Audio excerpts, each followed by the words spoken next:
తెలంగాణ ప్రయోజనాలని కాపాడుతానని ఎల్బీ స్టేడియంలో ప్రమాణం చేసిన రేవంత్ రెడ్డి ఇప్పుడు చేస్తున్నదేంటి? పక్క రాష్ట్రం మన నీళ్లు కాజేస్తుంటే మౌనం ఎందుకు? తెలంగాణ ప్రయోజనాలని దెబ్బతీసి మన రైతాంగానికి తాగు సాగు నీరు లేకుండా చేయడం అన్యాయం కాదా? ఇంత జరుగుతుంటే ఏపీ జలదోపిడిని కాంగ్రెస్ ప్రభుత్వం అడ్డుకోదా? ఈ ప్రశ్నలన్నీ తెలంగాణ ప్రజానీకం నుంచి, సాగునీటి రంగ నిపుణుల నుంచి దూసుకొస్తున్నాయి. ఒక్కటి గుర్తుంచుకోండి, తెలంగాణకు అన్యాయం చేస్తే ఈ గడ్డ చూస్తూ ఊరుకోదు. మన నీళ్లను ముట్టుకుంటే ఇక్కడి గడ్డి పోచ కూడా గడ్డపారలా తిరగబడుతుంది. ఏపీ జలదోపిడీకి జలహారతులు పట్టావో జల సమాధి తప్పదు రేవంత్. రైట్, ఏపీ అక్రమంగా కొద్ది రోజులుగా దాదాపుగా 3 నెలలుగా నీళ్లు అక్రమంగా దోచుకెళ్తుంటే తెలంగాణ కాంగ్రెస్ ప్రభుత్వం ఏమాత్రం దాన్ని పట్టించుకోవట్లేదు, ఆ జల దోపిడీని అడ్డుకోవట్లేదు. సో దీంట్లో రేవంత్ రెడ్డి, చంద్రబాబు నాయుడు అండ్ బీజేపీ ఈ ముగ్గురు కలిసి ఈ పన్నాగం పన్నారు.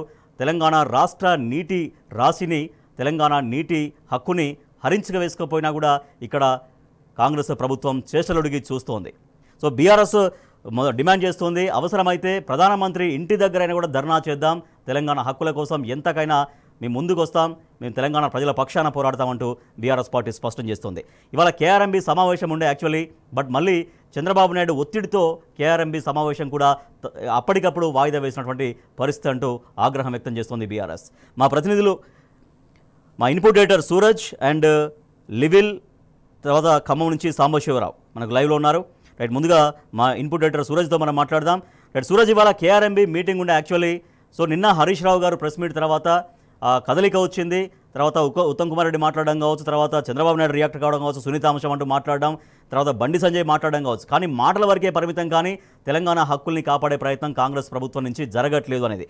దాంతోపాటుగా కేఆర్ఎంబీ సమావేశం వాయిదాకు సంబంధించి కూడా మనం ఏ రకంగా దీన్ని చూడాల్సినటువంటి అవసరం ఉంది?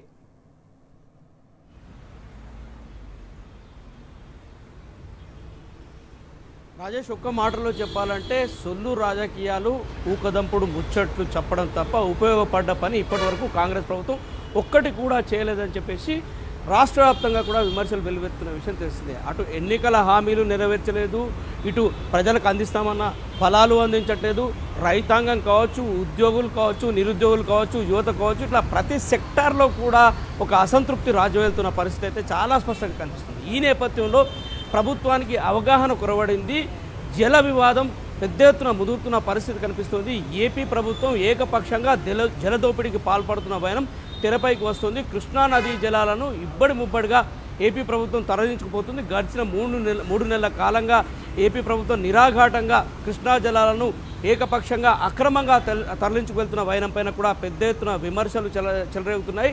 నాగార్జున సాగర్ కుడి కాలువ నుంచి దాదాపుగా రోజుకు 15,000 క్యూసెక్కుల నుంచి 20,000 క్యూసెక్కుల నీటిని ఏపీ తరలించుకుపోతున్నదని చెప్పేసి ఒక పెద్ద ఎత్తున ఆరోపణ వినిపిస్తుంది. దీనికి సంబంధించి కేంద్ర ప్రభుత్వం కూడా ఆంధ్రప్రదేశ్కే వత్తాసు పలుకుతుందా అన్న చందంగా వాళ్ళ వ్యవహార శైలి ఉంది. ఇక జీఆర్ఎంబీ అయితే కేంద్ర ప్రభుత్వం ఆధీనంలో పనిచేస్తుందా, లేకుంటే స్వతంత్రంగా పనిచేస్తుందా, లేకుంటే చంద్రబాబు నేతృత్వంలో పనిచేస్తుందా అన్న ఆరోపణ కూడా కేఆర్ఎంబీ పనిచేస్తుందా అనే ఆరోపణ వ్యక్తమవుతున్న పరిస్థితి కనిపిస్తుంది. ఇప్పటికే కృష్ణా జలాలు పూర్తిగా అడుగంటిపోయిన పరిస్థితి కనిపిస్తుంది.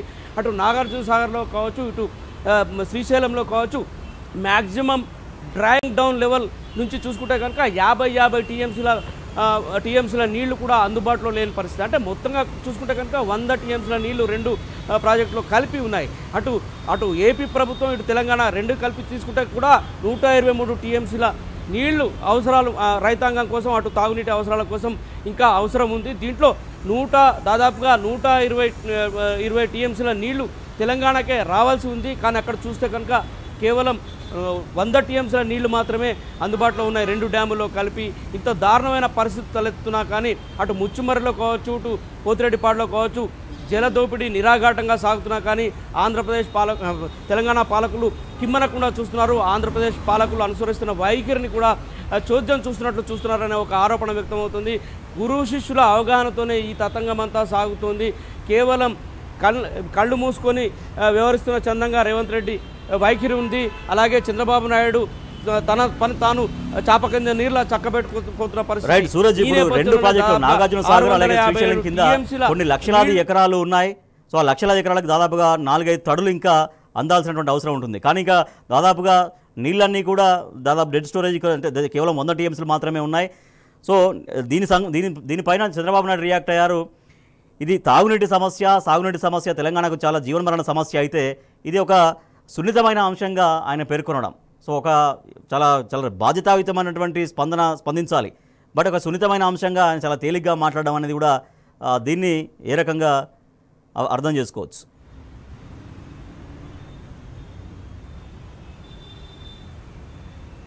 సున్నితమైన పరిస్థితులను ఆయన అడ్వాంటేజ్ తీసుకుంటున్నాడని చెప్పాల్సి ఉంటుంది. అలాగే రాజకీయ కోణంలో చూస్తే కనుక ఖచ్చితంగా బీజేపీ మద్దతుతో చంద్రబాబు నాయుడు చెలరేగిపోతున్న పరిస్థితి కనిపిస్తుంది. ప్రధానంగా ఇందుకు సంబంధించి నాగార్జున సాగర్ ఆయకట్టు కింద అటు నల్గొండ కావచ్చు, సూర్యాపేట కావచ్చు, లేదా మహబాద్ కావచ్చు, అటు ఖమ్మం వరకు ఇటు సాగునీటి అవసరాలున్నాయి. ఇటు ఇదే ప్రాంతం నల్గొండ, సూర్యాపేటలతో పాటుగా సికింద్రాబాద్, హైదరాబాద్ జంట నగరాలకు కూడా తాగునీటి అవసరాలున్నాయి.